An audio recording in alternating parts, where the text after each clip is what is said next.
Монгол нутгаас бол Евразийн өргөн тал нутгаар нэгэн өрмөц үндэстэн оршид. Тэд өөрийн хаан тусаа байгуулж эзэнт гүрнийг туулж гарсан халимаг үндэстэй. Одоогийн байдлаар халимаг улс нь 300-д гаруй мянган хүн амтай юм. Хүн амын дийлэнх нь халимагуд. Албан ёсны хэл нь орос хэл боловч халимаг хэлээ сэргийж хэрэглэхийг орлоо. Халимаг хэл бол Монгол ойрд аялгаунд дээр тоглоулсан хэл гэдэг. Халимгийн нийслэл нь нийлстэй хот юм. Хотын зохион байгуулалт, хөшөө дурслын шин зэрэг нь яг л Монгол. Их эмгэгцэгчтэй. Нийлстэй хот бол дэлхийн шатрын нийслэл гэдэг.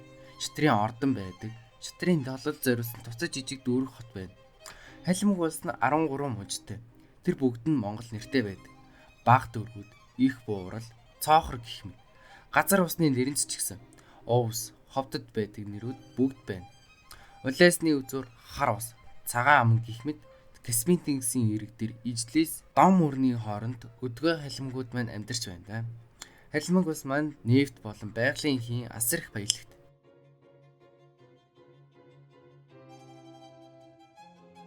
Халимгуудын хилэмгдүүлэлт. Дэлхийн 2 дугаар дайны үеэр халимгуудаас 3 морьт дивиз байгуулагдсан гэдэг. Эх орны дайнд тэд маш баатарлаг толдож байжээ. Зөвлөл Германы өмнөд фронт дээр зөвлөлтийн анхны баатар цолыг халимаг хүн авсан түүх бий.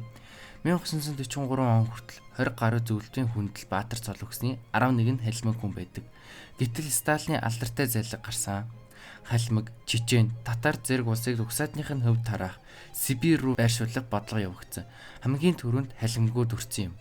Тэгэд 1943 оны 12 дугаар сарын 28-ны өдөр буюу өвлийн тэсгэм үдэнд 90,000 халимаг хүнийг хүчээр Сибирь рүү атсан гэдэг. Ачааны явгоноор бүгдийг нь атсан байдаг юм.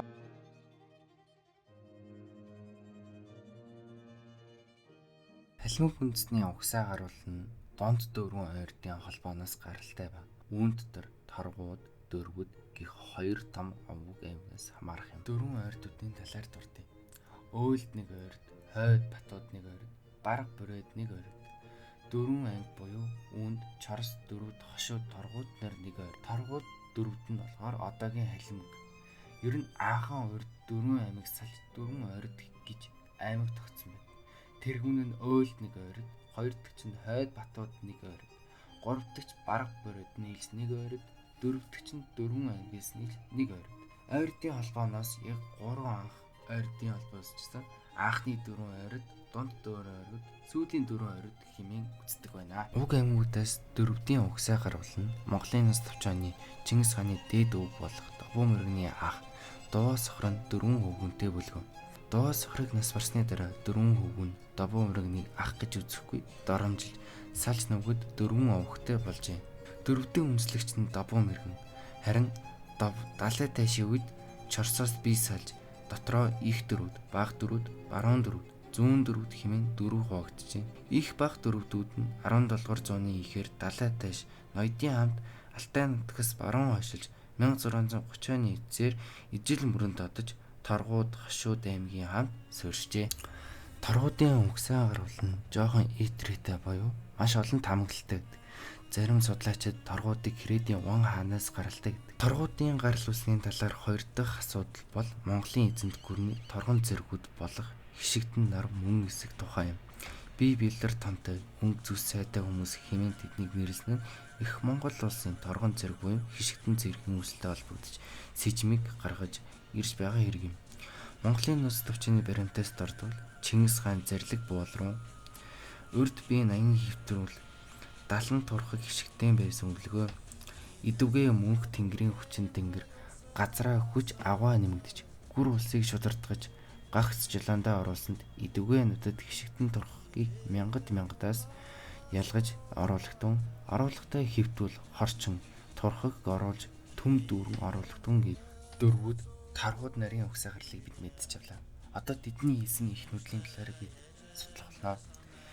Миграц гэдэг нь миграшэ гэсэн үгнээс гаралтай. Шилжилт, хөдөлгөөн, нүүдэл гэсэн утгатай үг. Гариг ертөнд дээрх олон төрлийн нүүдлээс хүн амын нүүдлийг ялгаан ангилах нь Бума миграшн гэсэн хэмээн нэрлэдэг.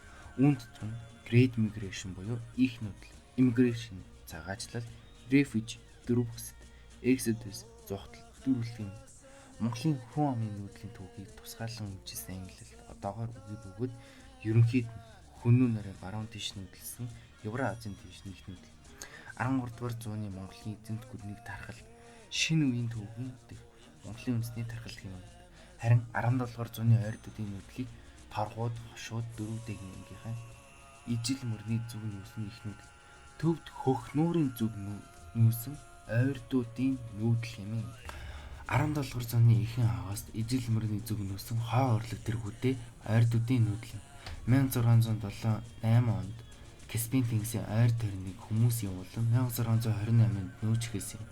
1607-оос 1632 оны хооронд 30 орчим жил үргэлжилсэн ойрдын нүүдэл нь шинэ газар нутаг суурьших нүүдэлтийн хүсэл эмрэлзлээр тулгуурсан улс олны их нүүдэл байсан юм. Энэ үед нүүдэлсэн өрх нь 5 түмэн буюу 500 мянган айл өрх байснаас 20 түмэн болж байсныг ихэд өндөр тоо бөгөөд тус нүүдэл нь холын харсан санаа шалгуулсан их нүүдэл байсныг илтгэх ажээ.